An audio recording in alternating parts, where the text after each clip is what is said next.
A server sends a request. It reaches out, touches something you were never meant to see, and nothing in the logs says a thing went wrong. This is Blind SSRF. In this video, we are looking at some unique SSRF cases and how you can look for such vulnerabilities while bug bounty hunting. If you're someone who knows basics about SSRF vulnerability but still not able to find this bug in real targets, then this video is for you. Moving on with the first report, we are looking at a specific technique for exploiting blind SSRF. It's called DNS rebinding. So as we know, applications have SSRF validation now to prevent SSRF vulnerabilities. Basically, it prevents an attacker to reach internal IPs. So the application only resolves public IP by checking it from the DNS server. There is a trick to exploit it. It's where an attacker domain first resolves to a safe public IP. So it passes through the SSRF validation check. But then the DNS is quickly changed to an internal IP like 127.0.0.1, a localhost IP, or AWS internal IP. And this happens before the actual request is made. And since the app checks the domain once, but the DNS resolves again when the real request happens, it ends up connecting to an internal server bypassing the SSRF filter. And that's what exactly happens in this GitLab report. You'll find the link in the description for this report, and it's also reported on HackerOne and was provided with a great bounty as well. So let's look at these steps. It says go to this URL and put any IP address in A. So what this URL is, it's basically a DNS rebinding domain generator. It's a tool. You give it two IPs, A and B. Let me show you actually. Let's visit this URL. So this is how this looks like. Over here we have two fields, A and B. And it says this page will help you generate a hostname for use with testing for DNS rebinding vulnerabilities. This is so handy. So this tool will give you a hostname that resolves to either IP randomly with a rebinding attack friendly TTL, time to live, with a very low time to live, because that's very important in DNS rebinding attack. The researcher generated the hostname from here, and this is the value he ended up with. So this is the attacker controlled URL in this case. Okay, so the second step is now log into your project and go to this particular URL. So this is the URL you can say is vulnerable here. So this is a target URL over here, gitlab.com/namespace, and project name. This could be random for a particular user. And then step 3, in mirroring repositories, put the URL generated in step 1. Mirroring repositories. Okay, so this is how we look at the mirrored repositories over here. So in GitLab, there is a feature called repository mirroring. You basically give it a Git URL, and GitLab server periodically pushes or pulls from that URL on your behalf. And since GitLab server is the one making the request, not your browser, this is classic entry point for SSRF. So whatever URL put in, GitHub backend goes and fetches it. Okay, so the URL provided in the mirroring repositories was this URL in the Git repository. It may block several times, giving you reason as localhost not allowed. In this case, GitLab does have a protection. It checks the URL you enter. If it resolves to something like localhost IP like 127.0.0.1, GitLab own internal server, it blocks it, which makes sense. They don't want you pointing to their own server. But the vulnerability here is DNS rebinding. The check and the actual connection happens at two different points in time, and each one does its own separate DNS lookup. And that's why the researcher used a public rebinder tool, this tool that I mentioned over here, to create a special hostname that gives different answer depending on what you ask it. So the first lookup, that is A record. Remember the A field I showed you? When the GitLab checks is this localhost, the DNS says no and it passes the checks. But in the later lookup, which is the B record, it has hostname 127.0.0.1, and this is what actually gets contacted. So as you can see, it says this indicates that the request reached the local host, but connection got refused as port is closed. This is indeed a really great indication that SSRF was possible here, because the request did happen to an internal server. The GitLab server did make a request to the internal network, but the port was closed, and that's why there was this error, failed to connect. And why this SSRF is blind? Because the attacker never get to see the actual response content of whatever was going on in the local host. They could only infer success from the error message changing. That's the blind part. So what's the takeaway here? The whole bug exists because of time of check versus time of use gap. It means validate once, fetch later. So validation happened first and it resolved the public IP check, but when it proceeds to fetch, the host name was actually internal IP. Moving on to the next report, and this is pretty different from the last one.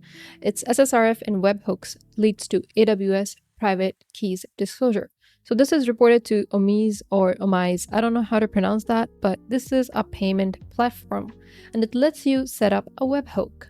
Obviously, this rings the bell. If you can set up a webhook, then that's a really good entry point for testing SSRF vulnerability. So basically, in this webhook, you give it a URL, and whatever something happens on your account, like a new API call or a new user get added, Omise server sends a HTTP request to that URL with details about the event. This is a normal, useful feature, but since Omise's own server is the one making the outbound request, it's a textbook SSRF entry point. And as we can see, this vulnerability leads access to Omise's Amazon EC2 instance with the user role this, including AWS private keys. So he was able to access AWS internal metadata address. AWS internal address is 169.254.169.254. So normally, if you point a webhook at something like this address, the systems have filters to block it, or at minimum, they don't follow redirects, because redirects could send the request somewhere the filter never even saw. So the honest assumption Omise devs made was, we don't follow redirects, so it's safe, right?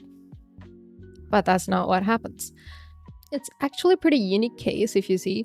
The vulnerability exists in the way webhooks follow redirects. In general, it appears that redirects are not followed, but a HTTP 303c other status code. So HTTP 303c other is actually a status code if you don't know about it, just like 200 OK or 301 redirect, similar to that. And actually, this specific status code allows an attacker to bypass this restriction. So in this application, there is indeed a protection for not following such endpoints, but the researcher was able to bypass it. So what did he do? By pointing the webhook URL to a server that issues a 303 redirect, I'm able to redirect and read the responses of arbitrary HTTP or HTTPS requests from the application server. So basically, this researcher created an exploit PHP file, reader.php, and added this PHP code. This basically redirects the application to this particular URL, and it gives in a response 303. So the script has only one job. If someone visits it, bounce them to the AWS metadata URL with a 303 status code. So he delivered it by pointing the webhook endpoint on this URL, dashboards omise.co, test webhooks edit, and added the URL in this path. Okay, there should be a picture. Yeah, so this is the endpoint that is hosted by the attacker, reader.php, on this URL. And when the application visits it, it basically gets redirected to the internal AWS endpoint, and then it shows the result back. As you can see, access key ID, secret access key token. This is the internal metadata for AWS instance, and it shouldn't be visible here. Well, in this case, this is not a blind SSRF because you can see the response in the application like this. But yeah, I think this was pretty interesting to put in this video because of the status code bypass, because I think this is pretty unique. Okay, so that was really nice one. Also, I wanted to mention that if you're interested in watching live bug bounty hunting approaches, methodologies, and exploring unique type of bugs, you can explore my membership from the link in the description. Okay, now let's move on to the third report. This is a blind SSRF that is reported to Nextcloud, as you can see. And this one is pretty interesting as well. So if you don't know about Nextcloud mail app, let me show you. So this is an integrated web-based email client inside the Nextcloud platform, similar to Google Mail, right? Okay, so back in the report, similar to that, this application has a functionality. It lets you configure a Sieve server. It's called Sieve server, that's its name, as you can see in the title, and it is used for email filtering rules. So you give it a host and port, and Nextcloud backend connects to that host port to talk Sieve protocol. And obviously, if it's using a host and a port to connect to a host name, then that is a very high chance of SSRF there. It's a great entry point. Okay, this report is similar to this. We're not going to look at that, but let's just move on with this report. But you can definitely look at that if you want to. So when adding a filter via a Sieve filter server, mail application, added mailbox, settings, Sieve filter server. So this is the steps. You go to the mail application and then you click on the added mailbox, then you go to settings, and there's an option for Sieve filter server. The following request is made. It's a put request to this endpoint, apps, mail, API, Sieve, account 5. I'm not sure why it's 5. It's at an ID. Pretty sure the ID would be much better than that, not just single digit, but okay. We have body over here, Sieve enabled, true. Sieve host, it's Sieve or Sieve. Okay, whatever. It has this value evil.org, so this can be modified. Obviously, we can provide the port and the password and SSL mode none. So the SSRF was found in the host parameter. It means this parameter, obviously, because it's taking a host name, and provided that the Sieve/Sieve SSL mode parameter is set to none. Okay. Yeah, so this is how the exploit request looks like. We are providing the local host because we want to connect to the internal network, and we are providing port 80. And this is the same request. And in the response is getting error. Okay, let's zoom it out from here. Yeah, if you can see that there is an error. So the port is 443 and localhost and 500 internal server error. Okay, let's close it for a second. So in this case, why it's blind? Because you're not getting the response. In the UI, neither in the HTTP response, the app just tries to connect and either succeeds or fails silently. So in this case, it failed. So the researcher couldn't read anything from the internal service, so they had to infer it by watching how the app behaved. And this was the technique over here, what we just saw. Sending it in burp, changing only the port each time, kind of like port enumeration, and measuring the response time, not the response content. So if the port is closed, the connection is refused almost instantly and response come back in under 100 millisecond. So let's see what's the response time over here in this request.